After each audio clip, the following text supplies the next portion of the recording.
All right. Good morning, everybody. I'm so glad to be with you again for a coaching session. Today's docket. Here's what we got. We're going to start on page 80. So grab your manual. We'll start on page 80. And then we're going to do some just debrief of your best things you got out of convention, the best takeaways, best ideas, thoughts, inspiration, what have you. We're coming off a fantastic 2021 convention. I thought it was fantastic. So, and I've got a few things to share, of course, on that front too. And then I thought we would dive into a little deeper. We've got in the coaching manual, page 83 is the 4 disciplines of execution. And if you don't already own this staple of a book, I'd highly recommend it. It's a great way to tackle objectives. And I mentioned it being a staple. It is for most, I guess, achievers out there. I mean, it hits the top list of everybody. It's called the 4 disciplines of execution. I've had it since I looked at my, I always put the dates on the inside of my books, and you guys can see that, 2016. So I've been kind of working on that for 5 years now. So almost 5 years. So a lot of good stuff in that. I think we'll tackle that. And I'd love to see how well you are doing at things like leading measures and your wildly important goals and things like that. So,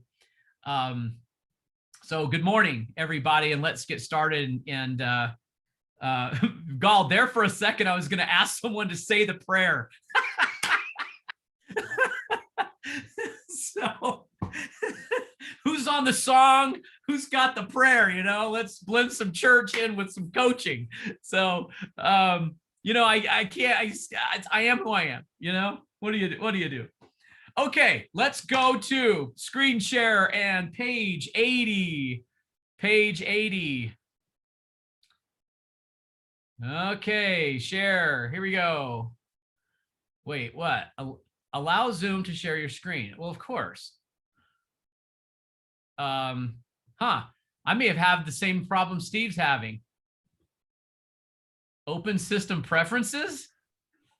Somebody was in the middle of an update, didn't quite go all the way through, Will. Are you kidding me? Just hit the little gear and then hit what? Unlock it. Yeah, just follow the prompts. Oh my gosh, are you kidding me right now? Okay. I think the comment was, if you fail to update on a regular basis, it will happen at the worst possible time. You guys, I want you to know that yesterday I was out without a computer for 2 hours because I updated Joe, and even Dallas was so proud of me because I got the latest, everything. I got the latest. He was so proud of me, but my screens weren't working. So I'm so sorry. I mean, I don't want to burn up all this time talking about how to update Zoom. Okay. So you know what? Forget the screen share. Email me what you want. I'll throw it up. All right. Well, look, it's just the coaching manual. Just pull up the coaching manual. You got it. And then while you're at it, we'll jump on the IQ system, which is a link in the resource center, which you know how to do. Okay. So guys, page 80. I just, it's a good reminder that, look, the best people I know in this business have a quality that is pretty dominant. And it starts off with this first phase. I mean, what is it that leads to learning? It's got to be humility. It's got to be that, we recognize that there's things we don't understand, we don't know. And thanks, Joe. So because look, the question usually comes, how do I improve myself enough so I become such a value that my proposition, I suppose, and my deliverables are so dominant that I'm a magnet for business. And it's got to begin with understanding that we don't know everything about this business. And so we're constantly a student, right? So, and if you take an attitude that you're always a student, then every experience will be a positive one. I'm going to say that again. All experiences are positive ones when you take an attitude of being a student. So in other words, we're not going to hang our whole life on whether or not we got the listing, got the buyer, did the closing. That's not the thing. You know, the high thing here is, are we getting better? And yesterday on the Wasatch Front Awards, you know, it occurred to me that having competition, and, you know, we have these numbers, hey, congratulations, you're number 1, you're number 3, you're number 6, you know, was 12, 11, we had all these amazing awards. But to not lose sight of the high order bit here is that the only competition, or the best form of competition, the truest form of competition, the most sincere form of competition is between myself, right? To just be a better version of myself today than I was yesterday, and continue to work on me and become a better man, you know, become a better agent, a better professional, better broker, you know, all the things that are, I suppose the labels that we put on ourselves, a better grandparent, a better friend. So, you know, there's a lot of things we could say about how am I doing at becoming a better version of myself. So that way, all experiences are for our good, right? All experiences are for our good. And this is a way for us to kind of monitor getting over anxious or depressed or down or overwhelmed. You know, when we feel that way, it's because we're comparing. You know, we're looking at ourselves against someone else and saying, well, how come I don't have, or I haven't this, or why don't I know, or how did they figure that out so fast, or, oh my goodness, they just turned in 4 offers in a week. Are you kidding? Why not me? You know, there's all that comparing going on, and that's just not the best place to compete. The best place to compete is, where are you today, and how can you get better? Yes, Mariah, you're so right on. A comparison is a thief of happiness. So here's the cycle. Humility leads to learning. Learning leads to knowledge, and knowledge leads to value. Will you write in your book there? And I already did the same. I've evolved a little bit of my thinking here. I like knowledge or wisdom. Will you put wisdom next to knowledge? I have this saying I always say, knowledge is nice, but wisdom is why it matters. And I think that's important to understand the difference in, like, knowing data and understanding what the data means. Okay, so the understanding why data is important is wisdom. And wisdom is the professional level. That's where we're headed. That's the Berkshire way. That's the better way. That's the surgeon level. And that's what we want. So right in your book there, learning leads to knowledge and wisdom and knowledge leads to value. So, and then value is what attracts customers, right? And customers create sustainable businesses. And so I know that's generically said, but we can divide that into buyers and sellers, of course, if you'd like to. It's a good reminder down at the bottom too, Warren Buffett so simply said, with a lot of wisdom, is price is what you pay, value is what you get. So the value must exceed price. You know, the trouble is when people don't see value, they don't want to pay anything, right? And we have a constant pressure on our commissions, and you know, it's only going to get more pressure cooker on commissions. I think that the hat's out of the bag a little bit on this, if you don't know already, but there is a settlement of a lawsuit against NAR in which they agreed to some terms that will be released in the summer. I believe we're hearing that it will be implemented January of 2022. And what I'm speaking about here is that the BAC will become public. So you'll see bedrooms, baths, square footage, lot size, and then you'll see the buyer agent commission compensation. I've got a few thoughts on that, but we'll save that for more. I think there's actually some pretty good news. I mentioned it the other day. You know the story of oh gosh, is it what rabbit is it? Who did I tell the story to? You're Don't Throw Me in the Briar Patch. What rabbit? What is it? Peter Rabbit? Bray Rabbit? Is it Bray Rabbit? Yeah, you're like, don't throw me in the, because that's where he wanted to go all along. Remember? But he said, "Oh, please don't torture me. Don't punish me." You know. So yeah, Bray Rabbit. Okay. Thanks, Leslie. Thanks, Sally. Okay, so Bray Rabbit did not want to go there. Well, I think NAR's attorneys may have pulled the Bray Rabbit here and said, you know, well, let's not make it public, right? Because if you made the commission public, the discounting that's been going on has been behind the curtains, and we've been trying to defend it all this time. So having this out there and in the front, people will be easy, they'll be able to compare instantly what they're getting from the seller. And is it enough to pay, to pay their agent? But look, the commission is easy when there's value. Okay. So if you're worried about commission objections, double down on value. And we get there by humility and learning, right? That's what we've got to do. We've got to be a better professional, sharpen our saws, and tackle on how to raise our value by what we know and how we go about doing it. Remember, it's not the instrument, it's the surgeon. Okay. It's the surgeon.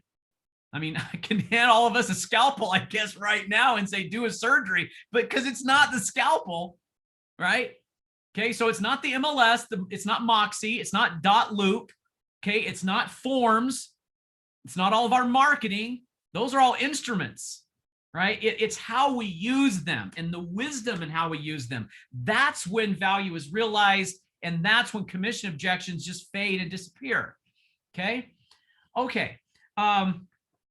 So with that being said, put in the chat, you guys, and if you want to talk, that's great. We can unmute you. But anyone have any massive takeaways? Like, what was the number one thing you got out of convention? I mean, did something just kind of go, wow, or I did not know that, or a good reminder of something that you did know? What did you get out of convention? I'll give you guys the mic. And raise your hand on the icon or just put it in the chat. Thanks, Joe. Okay, Mariah, I am a marketing agent. I present marketing proposals. Very good. I want you guys to know I've instantly shifted also in my thinking. I can say in the coaching manual, I never said listing agent. So I'm grateful I didn't do that. And it was never my intent, but to build on this, Alan Dalton is making a point here that words matter. And his presentations on the IQ system, he says, the very first thing to do is to name it correctly, is to name something correctly. So we are marketing agents, and we don't just list. List sounds transactional, right? And certainly not professional. So that's a huge takeaway, you guys. So why don't we all promise to ourselves now that we are not going to refer to ourselves as listing agents anymore? Agreed? Hands up, everybody, or yes, or are you with me? Or are you going, no, I want to be a listing agent? Old habits die hard, right? Yeah, because where's the value if all you do is list something? That sounds like you could just pay to be on the MLS. I mean, we'll just have you listed, okay? But I'm a marketing agent. Very good. Anything else? What else stood out to you that was huge? And Leslie, you make a good point. Anyone can do it. Yeah. Be partners with our clients, Ron. Can you expand on that, Ron? Do you want to talk more about that? Ron? Unmute if you want. Yep. Oh, I was just thinking that's all part of marketing people rather than listing people. We have to partner with our clients to know their needs and reach their goals. So we're together with them. Very good. There's no shortcuts in this stuff, guys. Do you know how many times I've said, maybe you're getting tired of me hearing it, but we've got to slow down. We got to slow down and start talking about the complexities. We're in too big of a hurry. I think on the marketing / listing side, seller side, because the MLS says you have to be on the market in 5 days, we somehow have given the MLS permission to shortcut the whole process. Okay, that's a problem. It's a problem. We cannot be good marketing agents for a seller in 5 days just because the MLS has a clear cooperation policy. We can't do that. It takes longer to get a house ready than 5 days in most cases. Okay, so we kind of fall for it.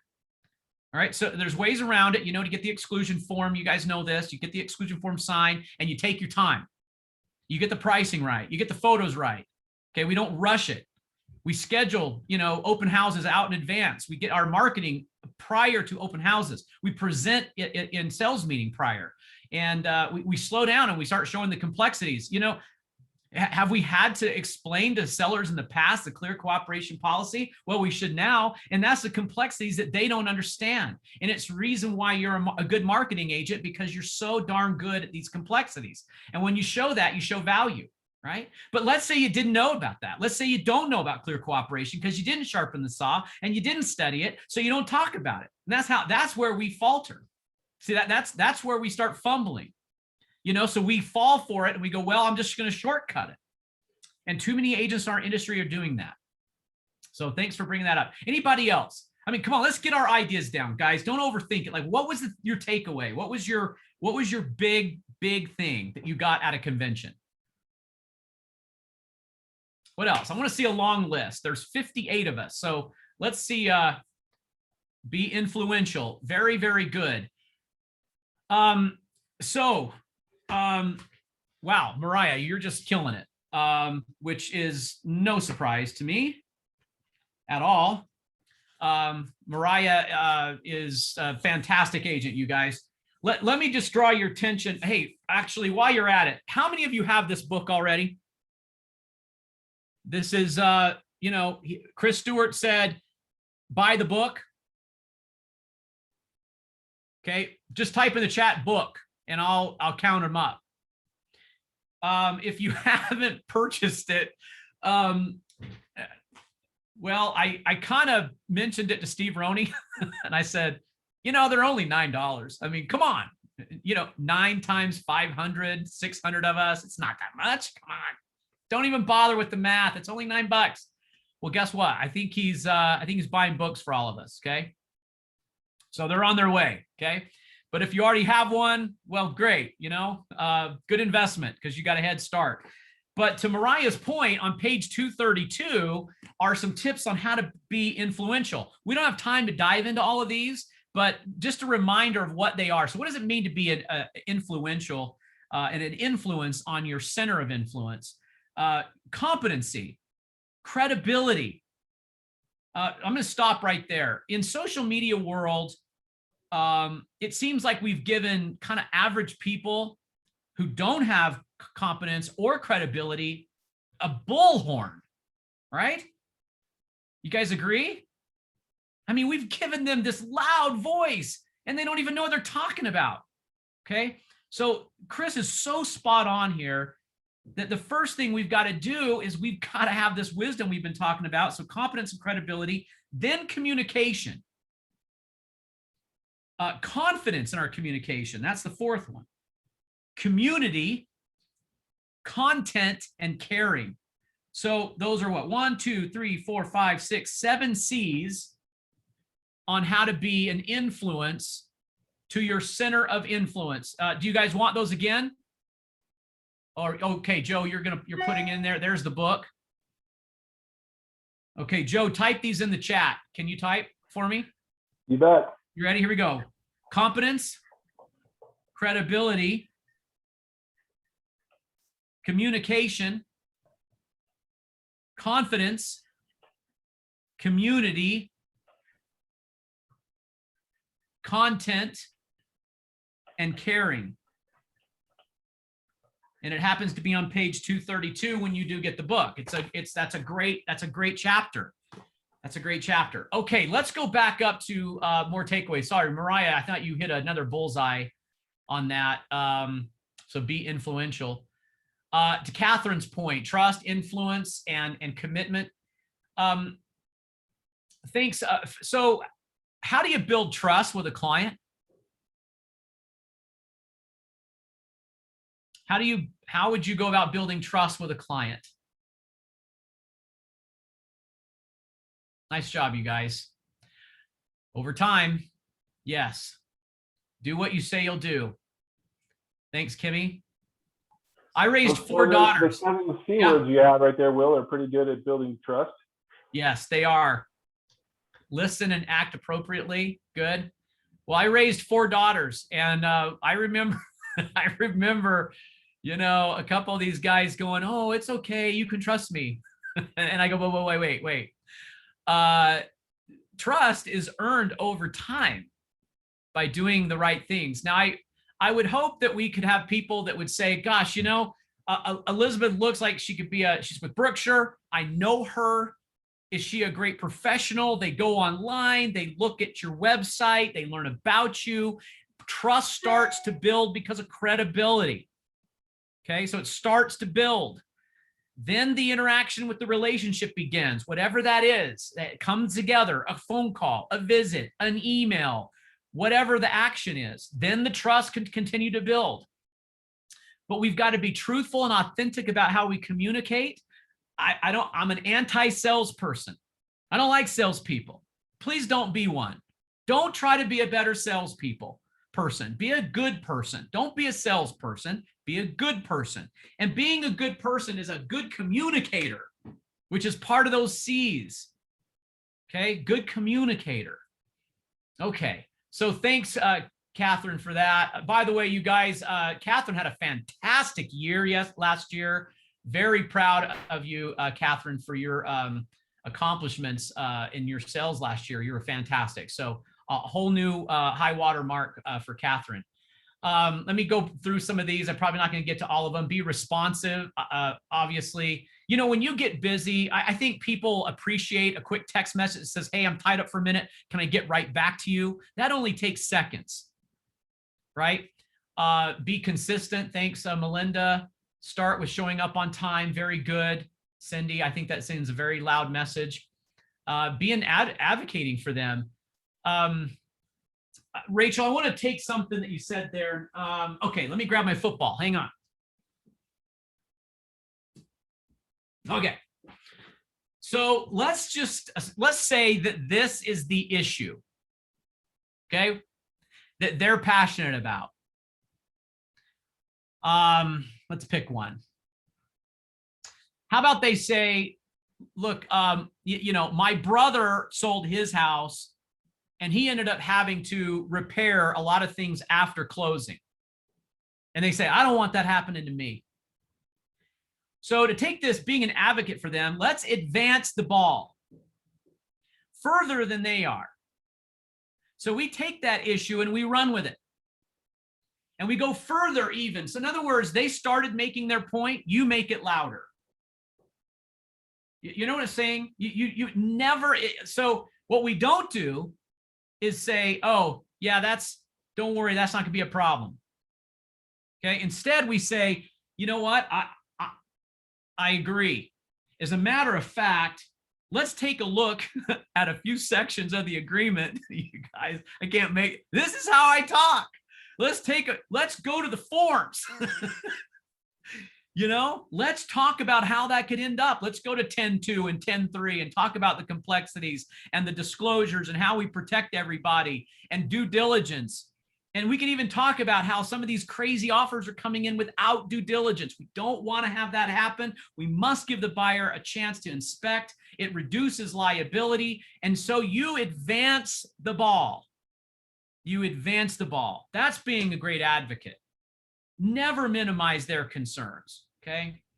So very good. These are, again, all takeaways from convention, I'm hoping. Demonstrate knowledge. Don't just say it. Thanks, Kara. Man, I've said that a million times. See, when I go, let's look at the form, I'm showing them, okay?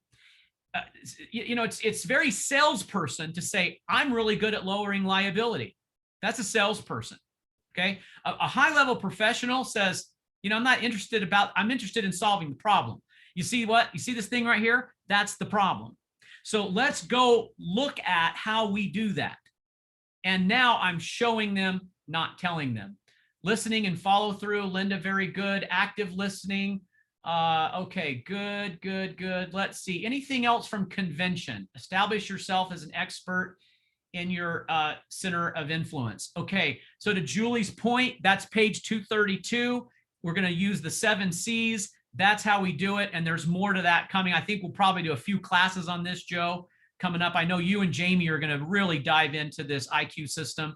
And we're going to be masters at this, you guys. As long as you'll stay the course, okay? If you'll show up to coaching, if you'll do these things and put your actions together, then we're going to have it. How many of you saw the gal who was the Marine? What about takeaways from her? Did you learn anything from her speech and her presentation? I thought it was fantastic. I mean, what a life she's led. But did anything inspire you there?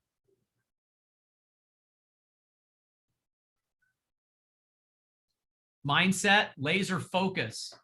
Good. Take off from where you are. Really good.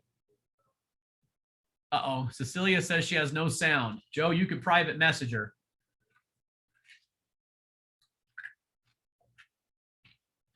Okay. Something good gonna come from this. So, didn't we just talk about that? Something good gonna come from this. Yes, thanks, Joe. What was it? What was her name again? Vernice Armour. Yeah, what a life. Just incredible, inspiring story. I gotta get this to fit my screen. We just talked about seeing the lesson in every experience. We'd be fooling ourselves if we thought that real estate wouldn't chew us up and spit us out at times. It can be really tough. I know that a lot of us, we take it personal when we don't hit the mark, you know? And I look there. It's easy for me to say this, but because I heard if my clients hurt, I heard if somebody else is hurting, I get that. It's a really good quality. Okay, so let's just be guarded about something though. There must be a lesson. There must be something I can do, you know, actions I can take to get better. I mean, what did I not know? If you were upset because you missed listings, the best thing you do is look in the mirror and say, okay, how can I improve? Yeah, right? I mean, that's, think about if you got that lesson right, okay? And then you times that over the years, what would that lesson be worth? It's almost as like we should get out, you know, we should get a thank you note out and say, and do the Jimmy Fallon, right? Thank you. Thank you notes. Thank you, seller, for allowing me to learn this lesson, because I just did the math and it's going to equal hundreds of thousands of dollars and many happy clients, probably many happy clients, then the money after.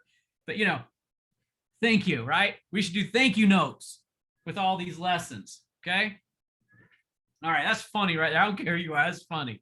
That's good material, right? I need a laugh track.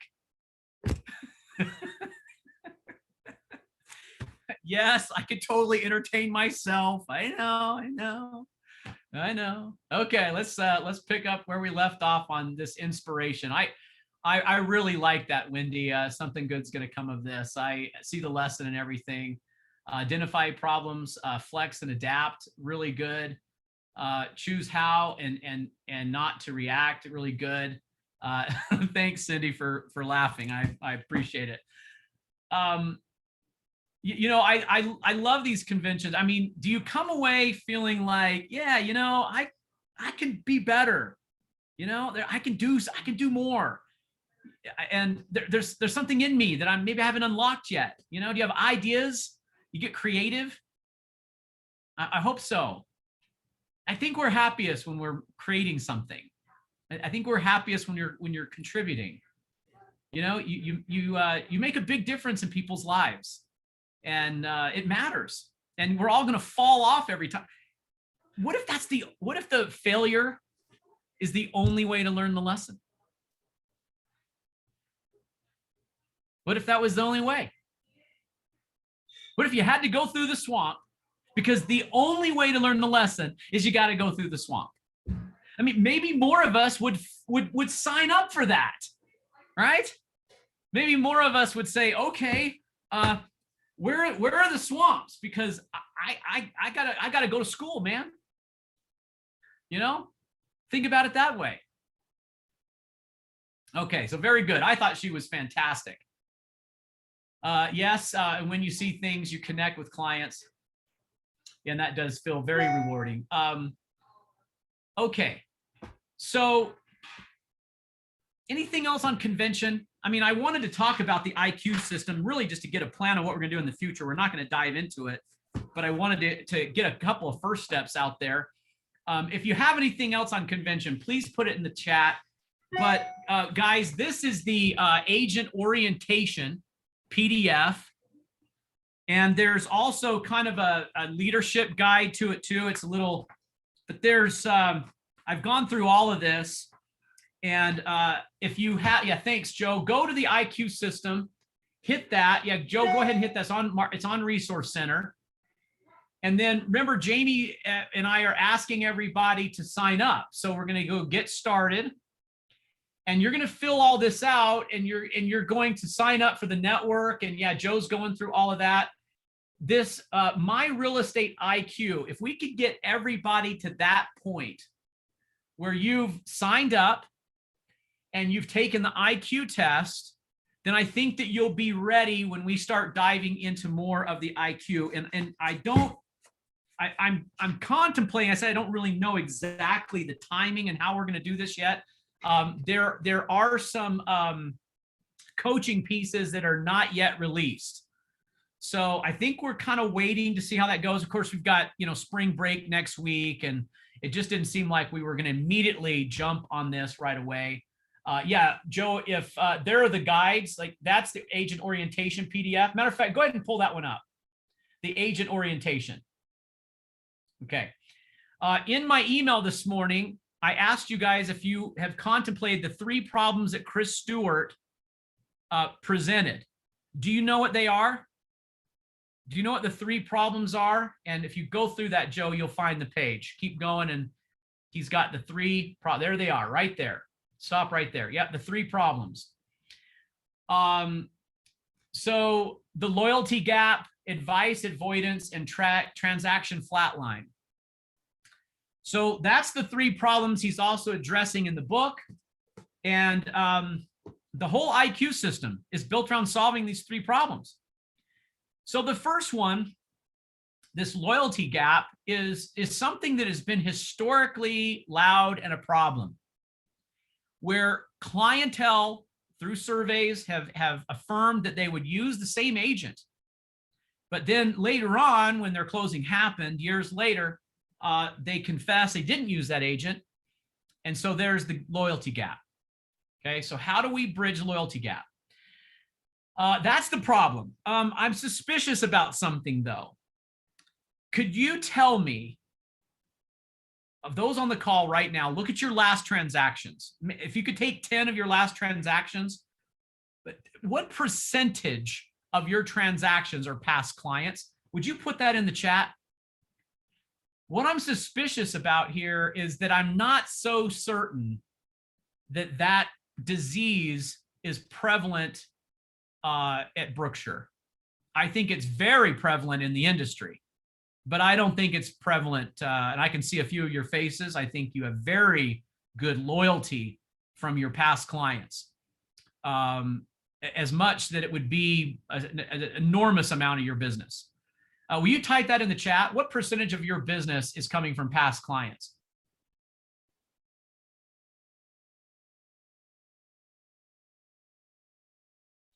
And hey, Kristen, go on to the IQ system and start watching some of those videos. And there's all kinds of videos to partake of there. Yeah. Okay. So Wendy's 50%, 75, Travis 45.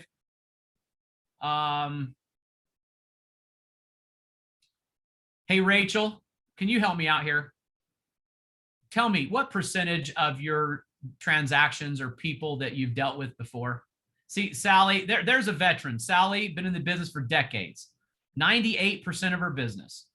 See, so there's no disease there. And Rachel, what about you? Can you unmute Rachel, Joe? I can and I will.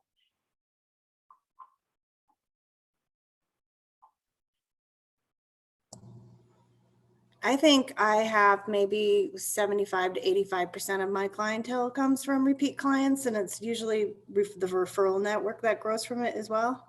Yeah. So I would say 75 to 85%, but I have a new buyer every day. You know, there's new clients every day, but definitely the repeat clientele sends referrals as well, which is huge. Yeah. So it might be a new buyer, but it came from someone who was a past client. Yes. Yeah. Now that's a zero loyalty gap, you know, and the loyalty gap that's in the industry is kind of a one and done. You know, you closed them and you forgot them. And I just don't think that most of our agents, especially if I look at our award winners are very, very good at this. Now, so I think the question is, do you have a loyalty gap with your past clients? And if you do, you need to jump in on how to solve that and do it right away. This is our stay in touch campaigns, guys. We've been talking about this for decades. I like how Chris says it. I mean, frankly, he says it better than I've ever said it. You know, I've called the stay in touch campaigns and relationships matter. And he's saying it's loyalty gap. And I like that. I like the way that sounds. I think that comes off nicely and we get it. Why is there a loyalty gap? Because they forgot us, you know? Any tips on that, Rachel? I mean, I know I've seen your budgets. You are very, very organized in what you spend and keeping in touch. You use a number of different platforms to do so, but any tips or anything there you'd offer? It's been harder to stay in touch in person through COVID, but being, it's a small town here. So as long as you're out on the town, you're always seeing somebody and always rubbing elbows or participating in meetings and staying involved in the community, which has been harder through Zoom. But one of my best tools is my shopping cart ad at City Market, because everybody goes to City Market. And I made sure I was an exclusive agent in City Market. Nobody else can advertise there but me for real estate. So that's helped me tremendously. The kids at school recognize me as the lady on the shopping carts, like I'm semi-famous. But I make sure that I'm advertised in all the print venues, and I make sure that I'm advertised in all the online venues. And the way I stay in touch with my clientele is a monthly newsletter, and I make sure I send it every month. And it's very personal. It's not about real estate completely. And people love that. And I always get responses to it and always pick up either a handful of buyers or a listing through it. But that's a great way. I don't really like the repeat and stabbing people with a ton of emails with things that they don't need to see, but I really like my personal monthly newsletter. It's done great things for me. Fantastic. You guys, Rachel runs a business. She runs a business, and she's not transactional. She's relationship centered. And that's why the loyalty gap is a zero for her. Kevin Larson makes a great point in the chat, guys. If you're not staying in touch, somebody else will stay in touch with them. Trust me. Yeah. They'll send the newsletters, they'll send the emails, and they'll reach out to them and they'll build a relationship. So very, very good tips, guys. It's just like any other business. You would not do that if you were running a restaurant, if you're running any type of service industry at all. You would stay in touch with your past clients. But for some reason, realtors think they don't have to. And it is our job. It's part of our daily prospecting to stay in touch with so many past clients, always be adding new clients, and constantly be out there filling our pipeline. And when we sit back and hope that it falls in our lap, it doesn't. And we lose those clients. So this IQ system is exciting. It's really helping us to understand what we need to do to run our business like a business. Yeah, well said, Kev. Very good. Wow, there's some good gems this morning, you guys. I hope you're picking this up. And thank you for your input, all of you. I really, really appreciate it. Did you see Kim Casey's there? Even your relatives will forget you. It happened to me. My uncle actually listed with somebody else when I was a realtor selling, and I just looked at him and went, really? So yeah, even your relatives, you can lose a loyalty gap. That's hilarious, Kimmy, but true. Yeah. Yeah, very, very, very true. And we've all been there. Yeah, so thanks you guys. I really, really appreciate that. So more to come. So look, if you've already got some action items already today, just I'm asking for you to get involved in the IQ system and sign up and take the IQ test there. It's going to ask you about I think the very first question is, do you have a measurable budget for expenses, and you track it, and then you rate it, like it's a 0, it's I can't remember how they put it, it's very good or very strong. So you can go through that whole test, and it's an eye opener. It's kind of like the evaluation that we have in the coaching manual. When you go through those questions, you're going to get ideas about what is important. So it's a good checkup. It's kind of like, it's kind of like a physical, how am I doing? Draw some blood, get on the treadmill, how you doing in real estate? And these evaluations can really help us out. So go to that point, and then you'll be ahead of the game when we start diving in the IQ system, probably in a few weeks. Yeah, so right there, Joe, that's it. My real estate IQ.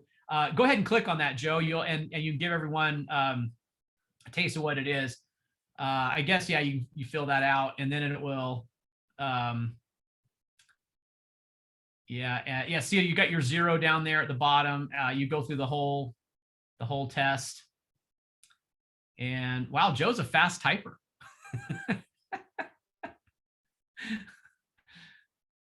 Yeah, there it is. Okay, so yeah, what's the first one? Yep. Let's see, place and managing and track my business income, expenses, and profit. Will's got a good memory. There it is. So you just go through all these questions, and it's going to be a really good eye opener for you. So can you go to that point, and then we'll be ready. I think in a few weeks we'll start tackling very specific IQ content. Okay.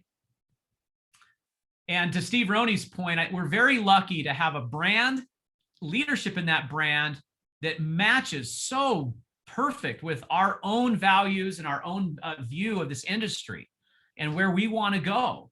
It fits our model. We are not, we're not having to go upstream here.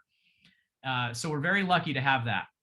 Okay, let's go. We're going to turn the channel. We've only got about 10 more minutes left. So let's go to the coaching manual, Joe, and we'll turn the page and go to the page 83. A couple of things I wanted to point out here. If you've kind of wondered how to structure your day to be most effective, this can really help you. And yeah, rotate that around. So this is a summary of the 4 disciplines of execution. If you don't already have it, go on Amazon and buy that. You'll use it for years. It's a fantastic book. Okay. So the first one, this first discipline so there's 4 of them, is to focus on the wildly important. In your manual, will you write down, let me tell you what it is and what it's not. Okay. And this is kind of a summary. So don't confuse this with your purpose or your why. Okay, your wildly important is not your purpose or why. Your wildly important is the one thing. Okay, so let me tell you what it is now. Okay, this is the one thing that matters most to your business. We narrow our goals, not expand.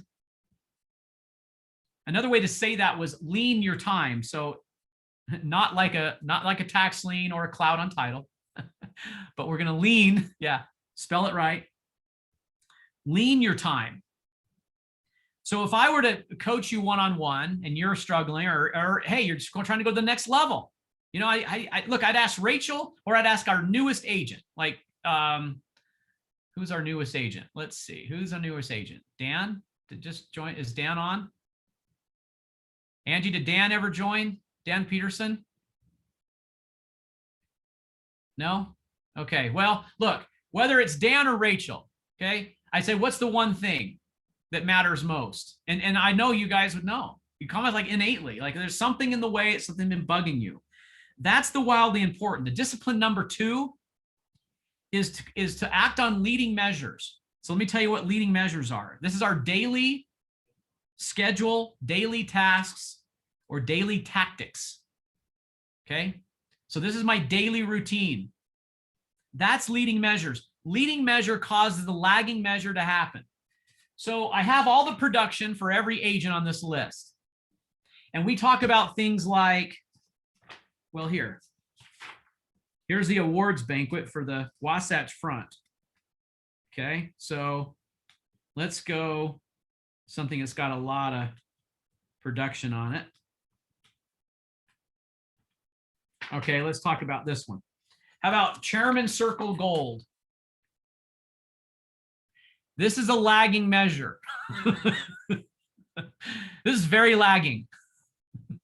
This is results of leading measures, lots of leading measures. Okay. And if I held up a listing contract, here's one yesterday that came in from a builder. So this agreement here, this is also a lagging measure. So the leading measures are the things that cause clients to happen, clients to contract, closings to occur. Okay. Hi, Katri. Yes, I'm new. She says, we're glad to have you. So whether it's Katri or whether it is Rachel, what's the one thing? What are the leading measures? Okay. So these are activities. Number 3 is we keep a scoreboard that's simple. So write simple. Simple scoreboard. One of the most common things I've heard that's simple is 5 contacts a day and effective contacts. So they, as a qualifier. So it's 5 meaningful contacts a day or effective marketing a day, 5. Now that is a very good leading measure, and that's a simple way to scoreboard. Either you did the 5 or you didn't, then how many days did you do that? Okay, that's a great way, simple. It's not complicated. There's nothing to it. It's just simply 5 a day. Okay.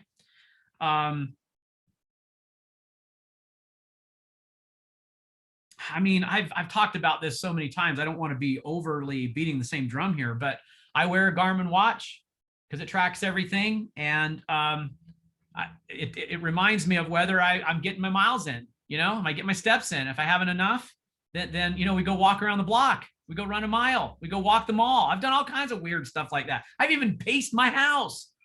You know, it's like I'm almost to 15,000. I got to go downstairs and back up again.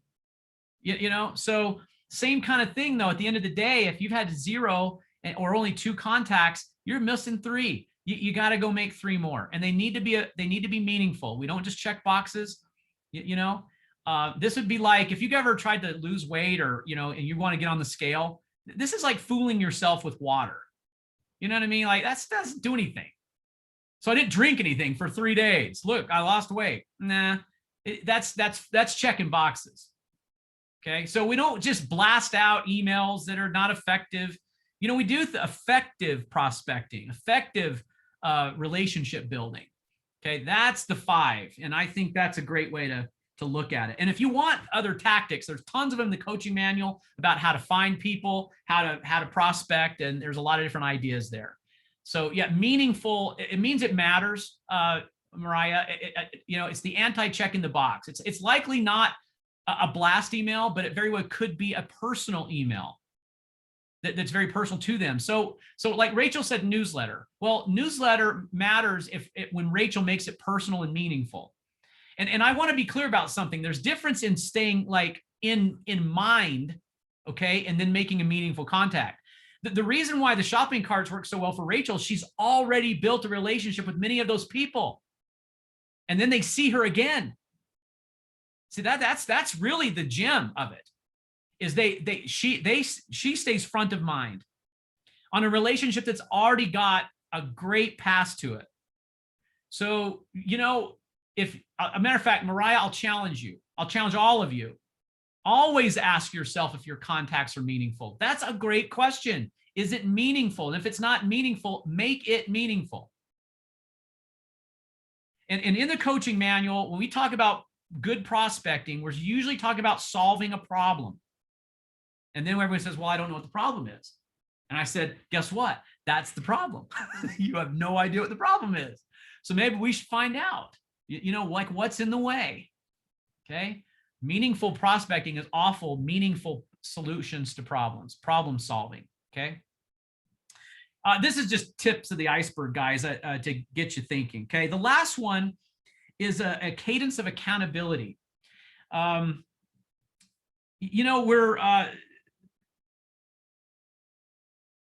This one, we've been thinking about whether or not we're going to implement the IQ accountability system. Craig wanted to run like a Monday accountability meeting and things like that. Look, I got a lot of thoughts on this. If you're a person who can be accountable to yourself, well, congratulations. You know what?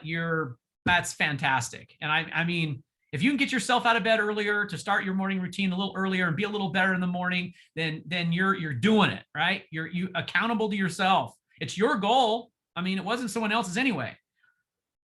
I think there's a lot of us can be like that. Sometimes we need a gym partner. We need a running partner.